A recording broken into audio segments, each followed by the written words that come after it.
वालेकुम स्टूडेंट। तो आज हम करेंगे एलिमिनेशन मेथड लीनियर इक्वेशन का। अभी तक जो है इसके बहुत सारे एग्जांपल हो चुके हैं, लेकिन फिर भी जो है जितने एग्जांपल करें उतने कम हैं, क्योंकि इसको सीखने का तरीका जो है वो अगर आपको आइएगा तो आप फिर जो है अलजेब्रा भी सॉल्व कर लेंगे। ठीक है, अब पिछली वीडियो की तरह हम इसकी इक्वेशन नंबर 2 को सॉल्व करेंगे।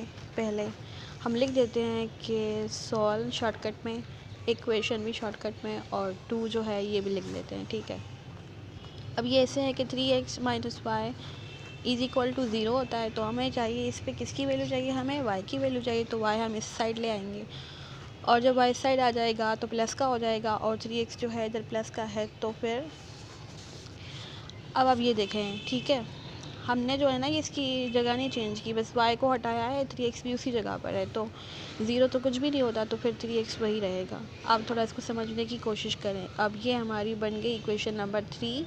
हर बारी की तरह जैसे नई इक्वेशन बनती है तो उसको हम नाम देते हैं इक्वेशन 3।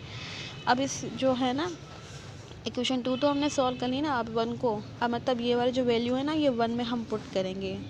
हम लिखते हैं कि put value in equation number 1, क्योंकि 2 तो हमने सॉल्व की थी। तो अब हम लिखेंगे 1 इक्वेशन है क्या, हमें किसकी वैल्यू मिली है, हमें मिली है y की वैल्यू। तो x तो हम सेम रखेंगे और प्लस तो हम वैसा ही देंगे, 8 भी सेम लिखेंगे। y को हम सब्स्टिट्यूट कर देंगे, क्योंकि अब हमारे पास y की वैल्यू मौजूद है, तो y को वैसे लिखना नहीं चाहिए। ठीक है, उसके बाद हम ब्रैकेट देंगे, और ब्रैकेट के बाद हम इज इक्वल टू 15 जो भी है वैसा ही रखेंगे सेम।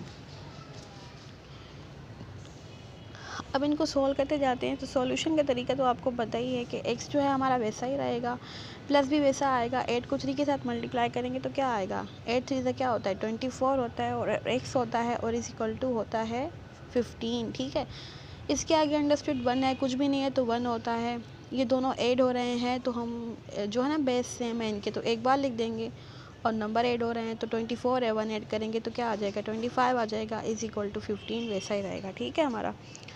अब हमें हर जगह पे वैल्यू जो है ना वो x की चाहिए होती है, तो x हमारा इधर आ जाएगा, 15 अपनी जगह पे रहेगा, 25 मल्टीप्लाई में था तो इधर आके क्या बन जाएगा, डिवाइड बन जाएगा।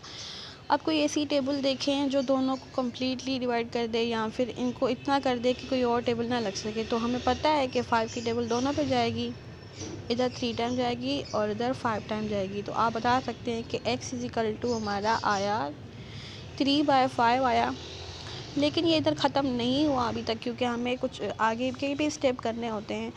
अब जो है ना ये x की वैल्यू हम इस पर पुट कर देंगे। ठीक है, इक्वेशन 3 में हम क्यों पुट करेंगे, अब देखिए हमें y की वैल्यू तो मिल गई, लेकिन x की वैल्यू अभी तक नहीं मिली। तो हम क्या करते हैं, अब लिखते हैं, हम वैसा ही तरीका लिखेंगे कि हम put the value of x in equation 3। ठीक है, मैं शार्ट में लिख रही हूँ, वीडियो बहुत लंबी हो जाती है। पहले मैं लिख लेती हूँ ये वाली, y is equal to 3 same आएगा।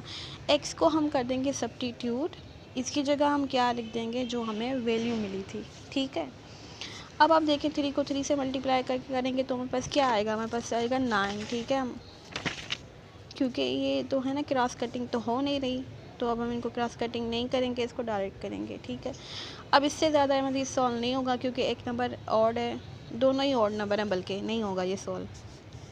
अब हम फाइनल सोल्यूशन लिख लेते हैं कि हमारे पास क्या आया, x इज इक्वल टू आया 3/5 and y is equal to 9/5। तो ये हो गई इक्वेशन सॉल्व। मैंने बहुत तरीके करवाए हैं इसके, अगर आप चाहें तो इसको सॉल्व कर सकते हैं, और अगर आप चाहें तो पहले इक्वेशन भी कर सकते हैं, लेकिन मुझे दूसरी करना ज़्यादा सूटेबल लगता है। ठीक है, खुदा।